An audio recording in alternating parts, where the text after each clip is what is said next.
the delay on Be Live is anybody's guess. So it's a kind of quick and dirty, but it's simpler. It works and it connects every time. So that's kind of been my experience. I think we're now live. All Okay. right, we're joined live this hour by Dr. Nick Estes. This is a really, really huge honor. Again, this is one of the signature series, DAW speaker series. The DAW Center for the Arts is a not-for-profit based in Pomona. We're an art gallery as well as an art lab. We service the city of Pomona as well as surrounding areas. And now, since the world is on the internet, we are now servicing the world. So we're really, really excited to be joined this hour by Nick Estes. Nick, I would like to start. I'd like to start at the beginning. Can you tell us?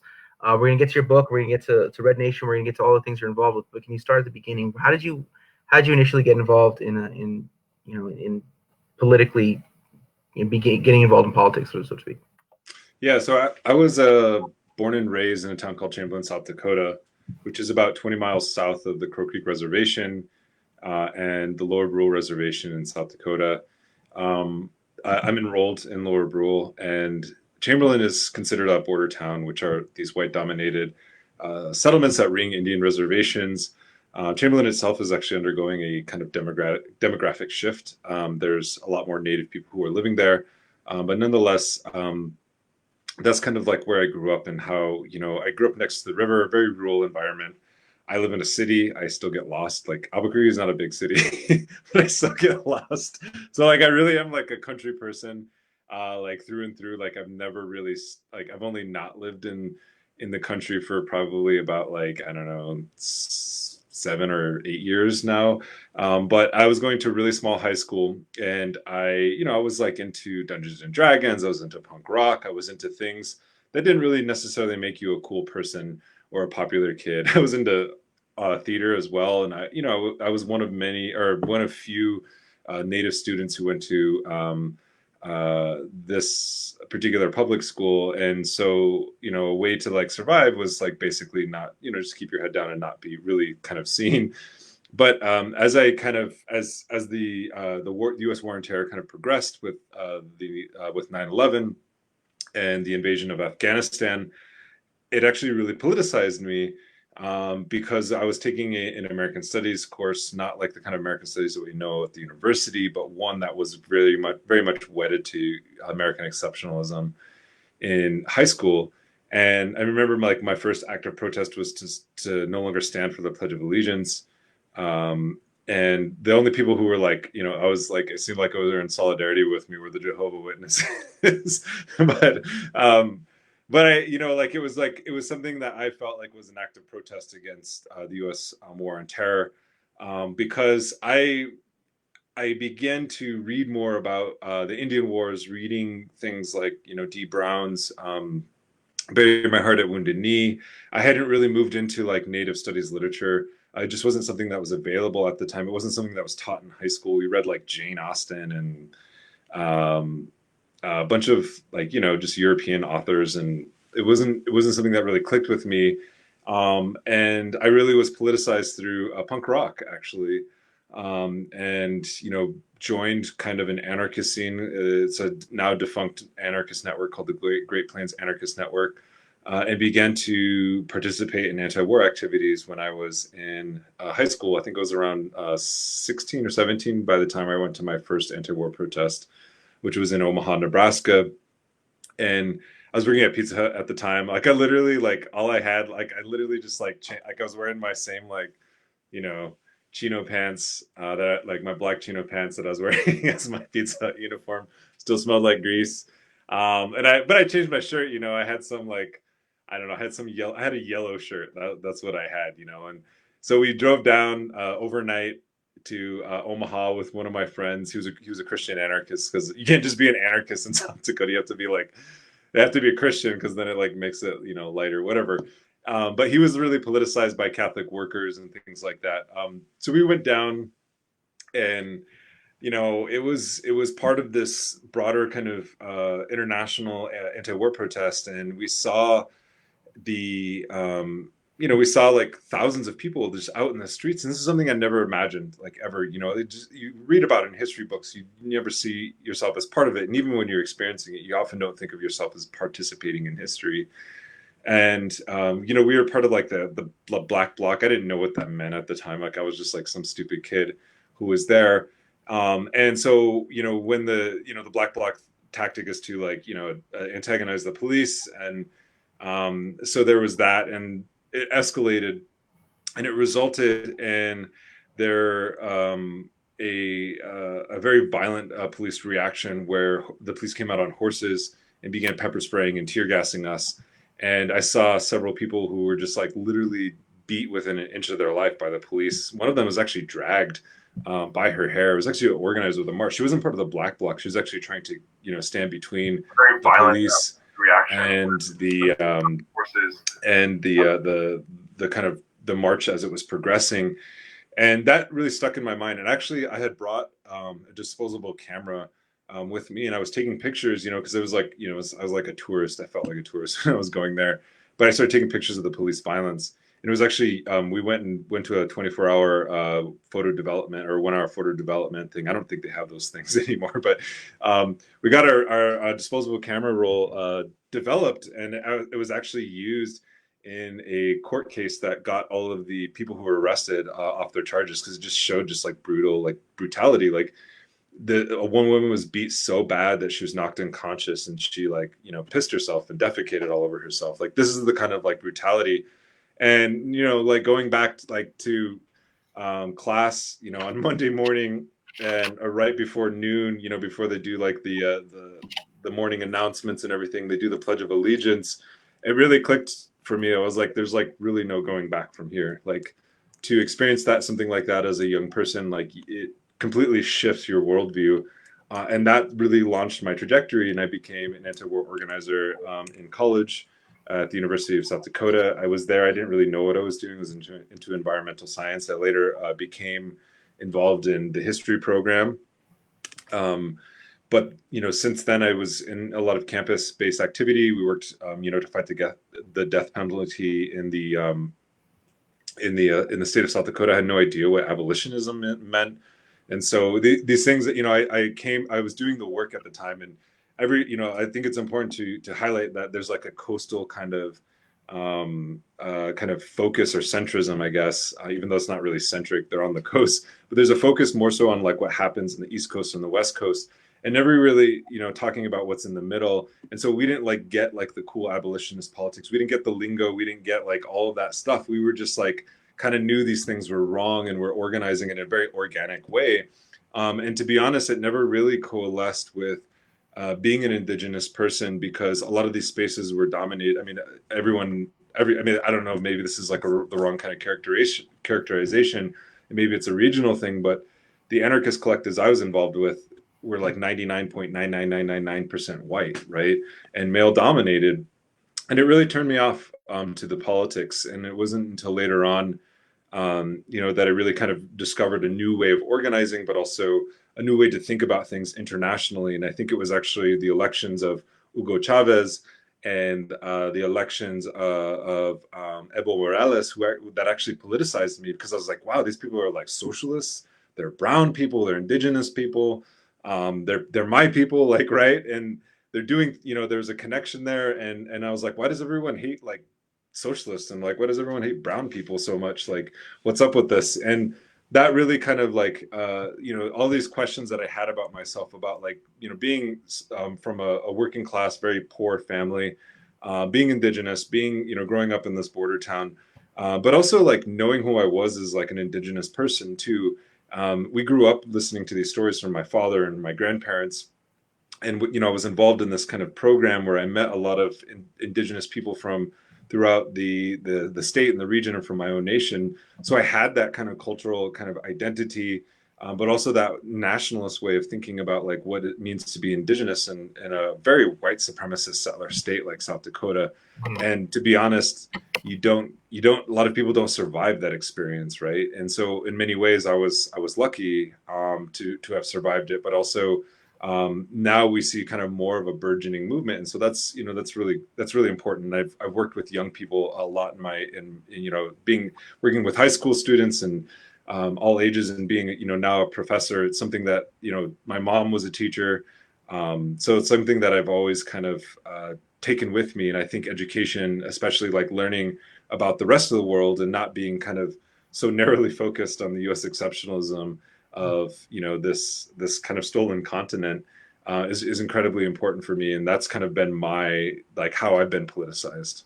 Yeah, it's really fascinating. I think you and I are probably around the same age. I remember very vividly seeing Hugo Chavez talking about, and it smells of sulfur still.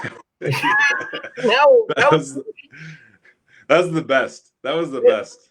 yeah, That was that the was a huge best. moment in my life. I mean, that was a huge like turning point because it wasn't just that he was opposing the empire. I mean, I was already kind of politicized. I was already kind of like whatever. I'd seen clips of like Fidel. I'd seen clips of Che. I'd seen clips of fiery Chicano people. I've seen clips of very fiery like native American Indian. I've seen all these things, right, that people that kind of looked a little bit like me doing these things, but nothing in my lifetime, like, and it was Mhm. Hugo Chavez and that moment like that was like, oh man, that's not just something that used to happen. It's Yeah, like, and like when I first saw Evo Morales, yeah, I was like, that the dude has the same haircut as my uncle. Like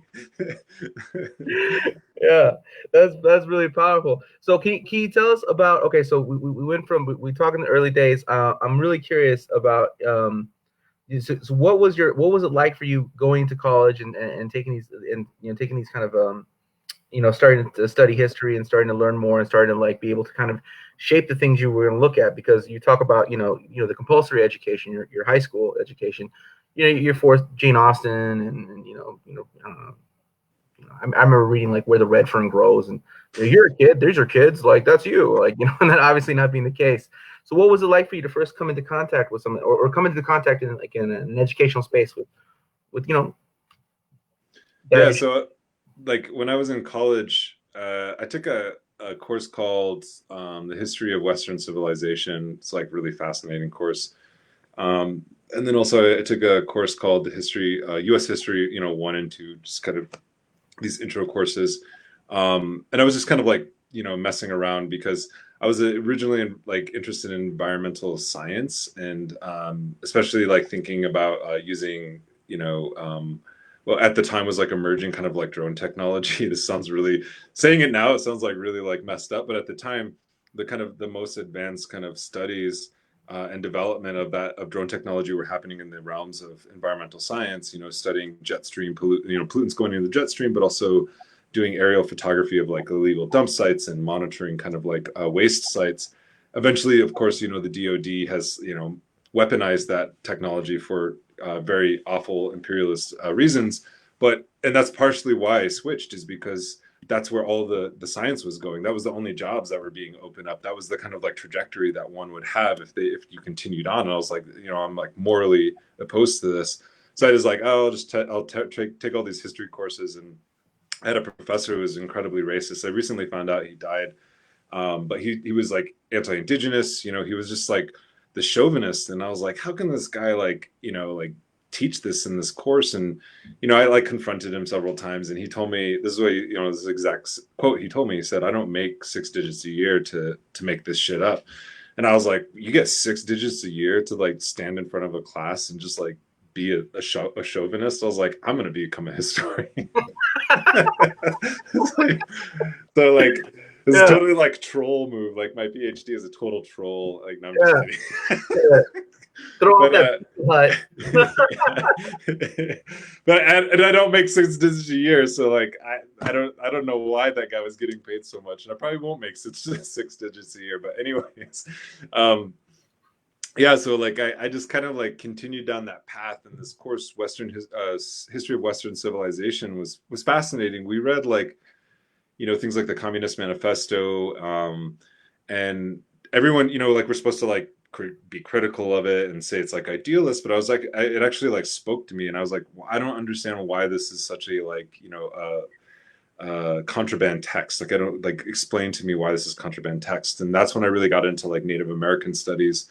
as well, and really began thinking and just became really politicized. I read Custer Died for Your Sins, and that was like the spark that hit it all. Like even to this day, that book was written 50 years ago and it's still relevant to this day. So when I have students who read it, they're like, wow, like I never knew this existed. And so if you want to read something, like read that, read, Bind Delorious, Custer Died for Your Sins, read God is Red, read We Talk, You Listen. Most people don't know about that book, but that's really where he kind of spells out how he understands like kind of an anti-colonial tribalism.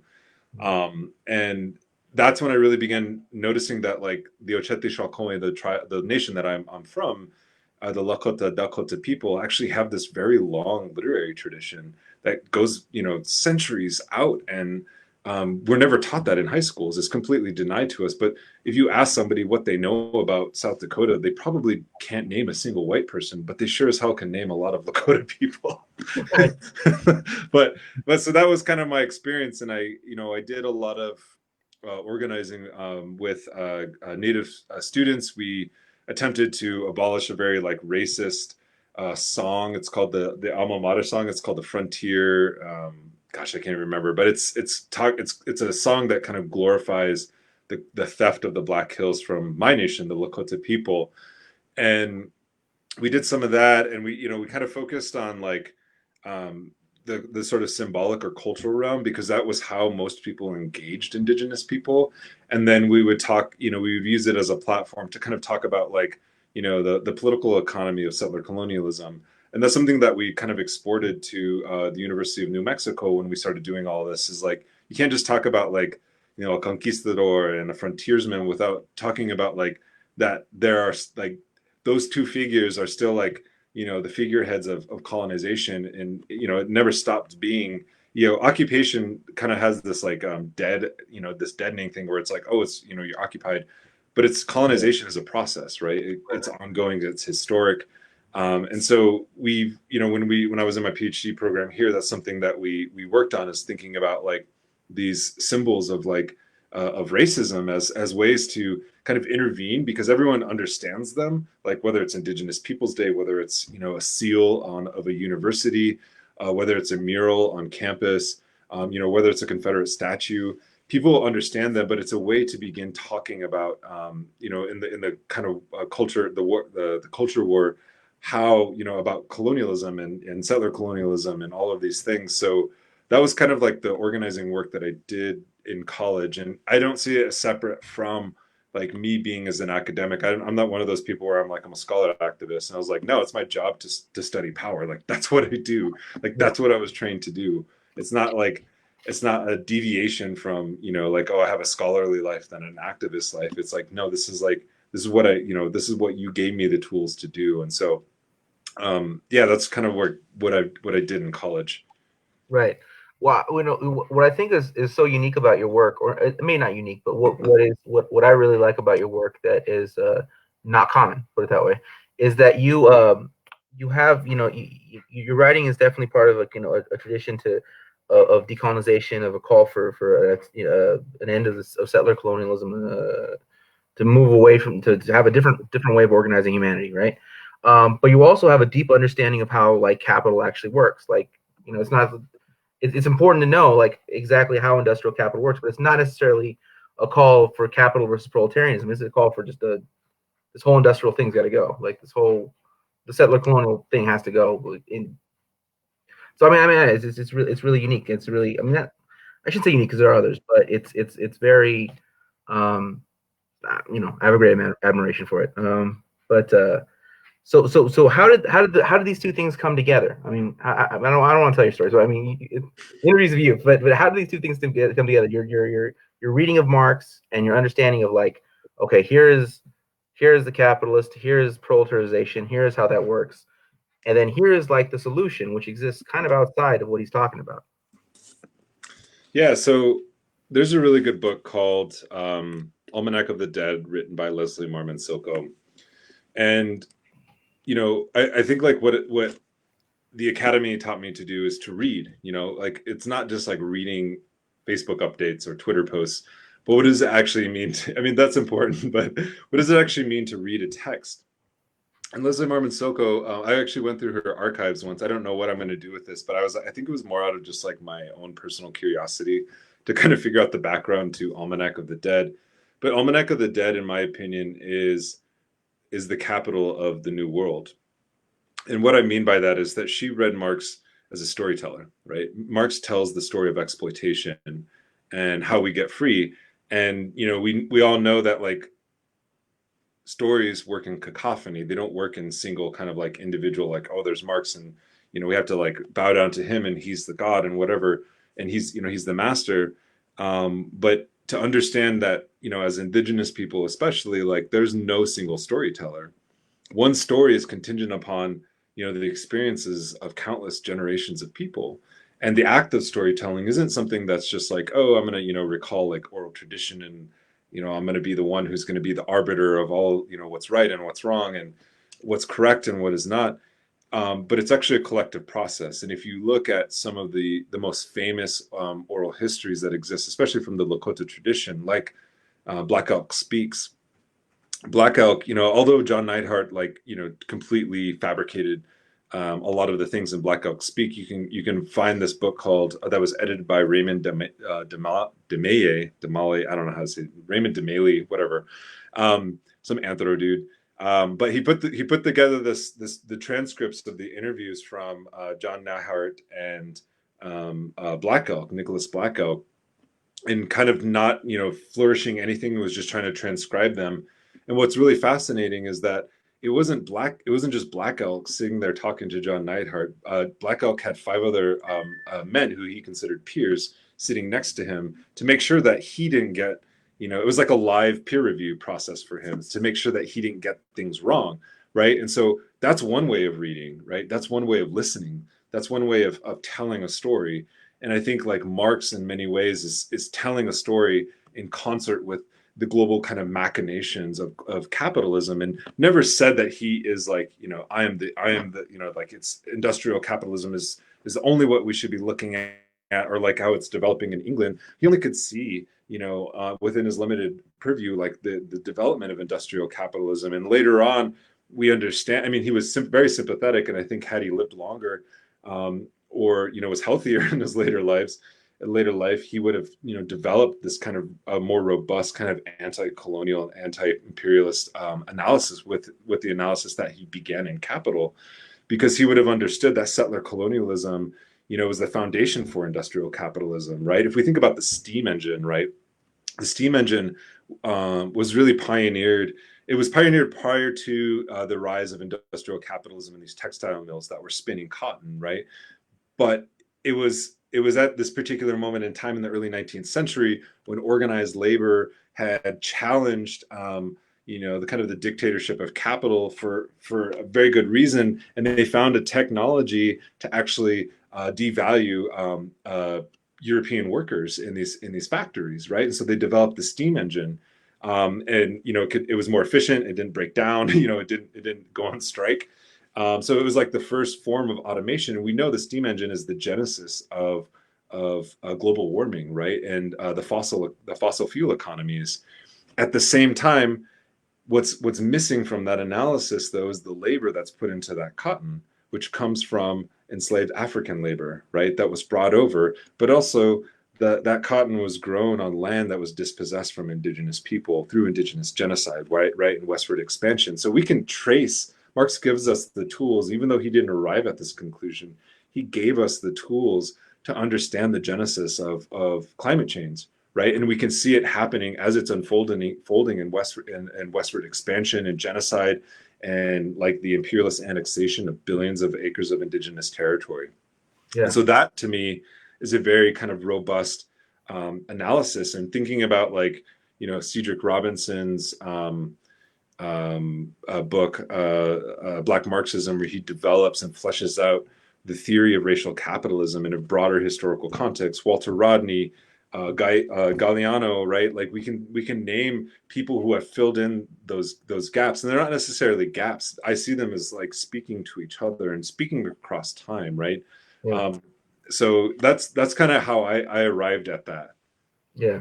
Well, I think Karl Marx says the discovery of gold and silver in the America, the expropriation, the enslavement, and entombment of the minds of the Aboriginal population, by which Aboriginal he meant indigenous. I mean, it's another term. The turning of Africa into a warren for commercial hunting of black skins signalized the rosy dawn, the era of capitalist production. So he very much recognized that this was the basis. But he also wrote, a whole chapter called "The Double Mission in India," England's double Yeah. mission in India, right? So, but I think what you're saying is right, though. I mean, like, there are things that need to be corrected about what some of the things this guy wrote.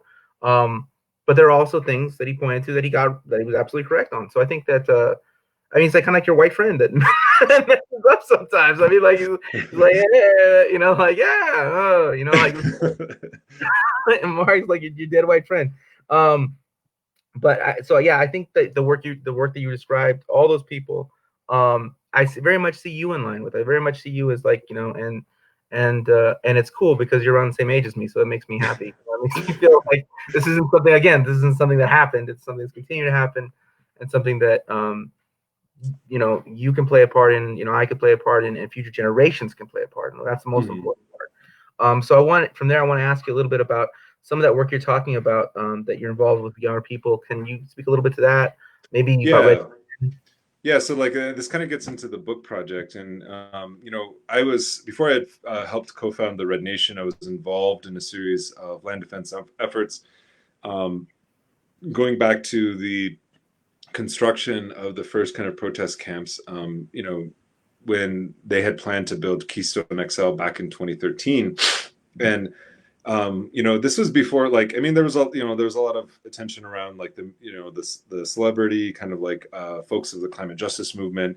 They were really kind of you know mainstreaming and headlining these major protests, which is really great. But at the same time, I think what often gets wasn't getting foregrounded at that time was the real grassroots struggle that was happening in communities, right? And I think Gramsci, has a really great phrase about talking about organic intellectuals, those who kind of like arise.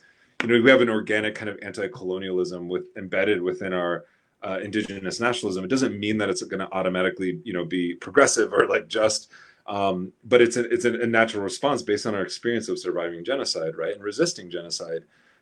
So there was this kind of organic response from a lot of grassroots people to like put up these prayer camps in the pipeline's route. There's not a lot written on them, but I was there when they first went up. I was there when before the cameras came, before a lot of that stuff had happened, and Standing Rock was at the time, the Dakota Access Pipeline was kind of like off, like it was kind of like in our periphery, we could kind of see it and like we understood it and people supported it. But the big thing was KXL. And so that foundation, that critical kind of foundation of the grassroots movements, really provided the seeds that became the Standing Rock Rebellion, right? And we understand now, I mean, not now, but at the time, that it was largely led by kind of like the matriarchs of the movement, or non-men in other cases, and that they really kind of fomented a lot of the groundswell that came around it. And this was important to remember because oftentimes, it gets phrased as like, people are like, oh, Standing Rock is a failure, as if the like what constitutes a failure, the poorest people in this, some of the poorest people in this hemisphere sticking it to the most powerful country in the world, like, yeah, that's not a failure. Like that shows a tremendous amount of courage, bravery, tenacity, and just like straight up like badassery. Like, Yeah. how much more badass can you get, like, we're like, it was an active resistance movement, and it had these kind of grassroots struggles, and like those grassroots struggles, I think, got overshadowed by a lot of the kind of NGO stuff. And I'm not like here to like bash NGOs or whatever, but I think it at the time, and now some of these leaders are like, actually the grassroots people were the ones who were really the true leaders behind the camera, not like in front of the camera, but behind the camera. And so that was something that I tried to foreground it. But I also it taught me a lot about um, like our tribal communities, in the sense that like we do have this kind of organic anti-imperialist like impulse. It's not developed though, and that's why it's important to be like somebody who is a trained knowledge producer, somebody who studies movements. Is I study movement. I study movements. I participate in movements because I see movements as legitimate sites of knowledge production, and I also produce knowledge for and about movements, right? So I have this like dialectical relationship. But Gramsci, said that like while there will arise these kind of critical leaders called organic intellectuals or organic leaders within these movements, what we're really striving for is the creation of a new intellectual, right, who combines kind of the forethought of long-term struggle and elaboration to understand like what it means to be an anti-capitalist, in his case, what it means to be a communist, and what it means to organize with the Communist Party in a period of failure and backlash and the rise of fascism. Right, he was writing from prison, so he provides some of these kind of critical tools for us to understand how organic intellectuals operate within a movement, but also how like kind of social movement intellectuals can service movements. It doesn't mean that we are the ones that are just always standing in front, and speaking on behalf. It's how do we explain and elaborate, this kind of common sense that most people have, that the United States is trying to, take our land or is taking our land, and we turn it into a good sense to understand like how do we actually imagine and create a new future premised on justice. Yeah. And the seeds of that were very much involved in like the KXL struggle as well as the Standing Rock struggle. And I would say that when we formed the organization that we have now, the Red Nation, that we were a movement before Standing Rock and we were a movement after Standing Rock. And that's what we tried to do. We tried to build the leadership capacity of our members to work in their communities and to help, reframe and provide a critical analysis around these issues. Yeah. Well, I know you have a lot to do today, and I know we're trying to get this in under the 40. So this is not going to be the smoothest of transitions. So I That's okay. want to before we go. I mean, we're 31, so I'm very cognizant of how time elapses. But I want to before I would be remiss not to ask you about this. We're right now we're in the middle of this pandemic. We see communities being hit really hard. Communities that have been traditionally hit hard in this country. We see the migrant laborers, coming from, Mexico and from Central America. We see the conditions they're facing. We see the conditions that African Americans are facing. But one of the things maybe a little less covered, but just as impactful, are things that, they're going on in Indian country. I mean, we see Navajo nations is being horribly impacted by this crisis. I have not read as much about Lakota Nation, but I would be very, very curious to know what's going on there, and throughout just Indian country in general. I mean, and also what we can do about it. Yeah, so I think our nations up north that are circumscribed by the state of South Dakota have been very proactive. Proactive in ways that are necessary for survival, because the state of South Dakota is like one of 5 states that refuse to do anything at all about COVID-19, no shutdowns, nothing. But it's important to remember that there was that Morel meatpacking plant in Sioux Falls, South Dakota, which employs a lot of migrant workers, a lot of workers of color. And I think they have 1,000 employees, and I think around 400 tested positive for COVID-19. And so like white supremacy like literally kills everybody, right? But it kills white people, but it kills us at higher rates, right? And so the tribes, I think it was Oglala Sioux tribe was the first to implement a complete reservation-wide lockdown, meaning that you couldn't leave the reservation without like going through a checkpoint, right? And our reservation, the Lower Brule Sioux tribe, from what I understand, has also issued not like a lockdown, but a checkpoint to make sure that like people aren't, just misbehaving and putting people at unnecessary risks, right?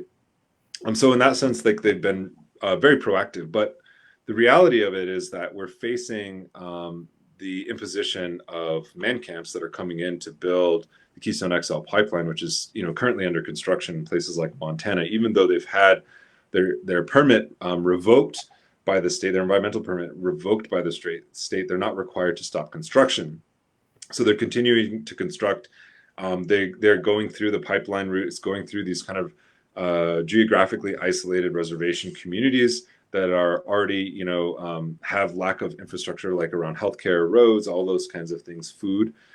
And so you're bringing a lot of people from the outside, a lot of workers from the outside, and not only are those workers at risk from getting COVID-19, but they're also putting these communities at risk that are already kind of like vulnerable, structurally vulnerable. And so it's a complete like recipe for disaster, right? And Vijay Prashad kind of put it really brilliantly, as he does many times, is the United States has taken the hallucination approach, right, to COVID-19. It's literally like a belief of like that U.S. exceptionalism will like is like a as the antidote to a virus, right? Whereas tribes, even though we're always called anti-science and primitive, are taking a science based approach and a solidarity based approach, not just with the tribes themselves, but also to protect everyone, right? Because that's a healthy, normal response. And so there's also the creation of vast mutual aid networks, which are kind of an organic response to the kind of the neglect and the withdrawal of the state in these areas. That's been beautiful in many ways, but it also kind of reveals like tribes still haven't collected money from any relief package, right? No matter what Trump says. I just read a post today about, from the HuffPost, like that the tribes have not collected any money. There's been no payout for anything. Meanwhile, oil and gas is getting the bailouts, right? So we can already see this, and we can already see Trump's hostility towards indigenous nations. But at the end of the day, it's like it's a very sad situation, right? Yeah. It's there the loss of all of this life, the loss of generational knowledge from the elders, the loss of people like a lot of native people here in the Southwest are the ones who are like pumping your gas, working at a gas station or cooking your food, right? They're workers. They're in low wage work places that are considered quote unquote essential, and so they're getting exposed to it. They're leaving huge holes in our heart, right? And it's a really heavy and dire situation. It's a historic, right? Unprecedented is like the word people keep saying. But slowly, I see what also happening as this morning is taking place is that there is a kind of prophetic rage and fire that's burning, in these gaps that are being left to fight back and to come out of this like to be very rowdy and to be very militant because we've literally just been sacrificed by this entire nation. In New Mexico, Native people make up around 11% of the population, but we're about like 50% of the cases here in the state. And not only that, like while the Navajo Nation is getting a lot of attention, it's important to remember that half the Navajo Nation lives off reservation. Most Native people don't live on reservations. There's been zero conversation about urban indigenous healthcare. A lot of the relatives here in Albuquerque are those who live on the streets, right? And so we've been doing mutual aid work in the Red Nation, where the state fails, and where it does kind of like provide services, they're bad services, right? And so we're trying to collect PPE for folks on the street. We're trying to serve hot meals to people because they're not getting them. And so this is the situation that we were in. But as an organization, as a Red Nation, we were organized. We were ready for this, right? And I feel bad for people who are not part of organizations because we had the emotional kind of infrastructure to support members, the resources to support members who lost their jobs. Many of our members lost their jobs, like more than half of them have. So, but we have these resources to pool and to collectivize the labor and to help people and just to provide care. I mean, I think a lot of people just feel completely isolated. So that's kind of what we're doing in this moment. The long term, we're thinking about. I'd recommend, and I'm just like blabbing on right now, but I'd recommend everybody read our platform, The Red Deal. The third part just came out last week or a week before that, and it really details kind of our platform for struggle coming out of COVID-19. And you can also go to our website. We've posted a lot of our positions, international declarations. We're not just, this is a global pandemic, but the United States acts like it's the only one undergoing this pandemic, right? And so if it's a global pandemic, we have to act internationally. And so we've been working with a lot of comrades from across the world and trying to be proactive coming out of this. Like, how do we develop and foster international relations with other organizations and other movements throughout the world? Yeah. So I'm going to ask you a question very dynamically, and your answer might be very awkward for me. But I'm going to be as dynamic as I can in asking this, so we'll see how it turns out. Would you be open to be doing a part two? Because I really want to get Yeah. into your book. Yes, okay, good. So that worked out well for Let's me. do All that. right. Let's do Yeah, it let's do next that. week, same time. How about Let's do it that? next week at the same time. Yeah, I'll hold this time slot. Okay, so that is part one of our talk with Dr. Nick Estes, and we're looking forward to part two where we get more into the book and everything else. I really appreciate your time. I promise you get it under 40 minutes. It's now 39 minutes and 48 seconds, and I am a man of my word. Cool. All right. Take care, Matt. All right, take care.